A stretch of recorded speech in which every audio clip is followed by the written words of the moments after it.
Bonjour à toutes et à tous. J'aimerais aujourd'hui revenir sur les textes débattus jeudi dernier dans le cadre de la niche parlementaire du groupe communiste. Je commencerai tout d'abord par un regret, celui du choix fait par les élus communistes de retirer de leur niche deux textes qui avaient pourtant été adoptés en commission, à savoir celui sur le report de la mise en concurrence du réseau de bus de la RATP et celui sur le maintien des petites lignes ferroviaires pendant 10 ans minimum, ce qui est loin d'être négligeable. Certes, les débats en commission ont légèrement modifié les textes en question, n'est-ce pas après tout le jeu du débat démocratique, mais je considère que l'esprit de ces propositions ont été préservé et qu'ils marquaient de réelles avancées. À la place de ces compromis constructifs, les communistes ont préféré mettre en avant une proposition de résolution qualifiant Israël de régime d'apartheid, sur laquelle je ne reviendrai pas tant elle était outrancière et inutilement polémique. Les communistes ont aussi jugé utile de retirer la disposition permettant de suspendre à l'avenir les soignants non vaccinés contre le Covid, alors même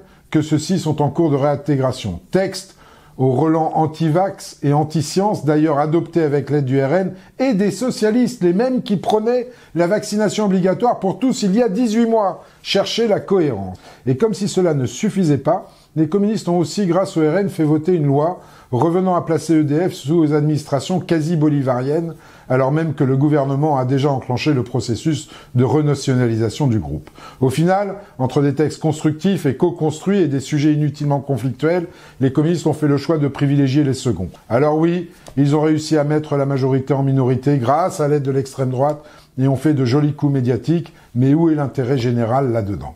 Très loin de leurs préoccupations, malheureusement. À un moment donné, je veux bien qu'on reproche à la majorité de ne pas assez prendre en compte ses oppositions. Mais tout le monde doit jouer le jeu. Quand un compromis acceptable est trouvé, il faut respecter le travail parlementaire et mener le débat à son terme, sinon on est juste là pour faire des coups et on alimente un peu plus la défiance envers notre institution. C'est vraiment très dommageable. À très vite les amis.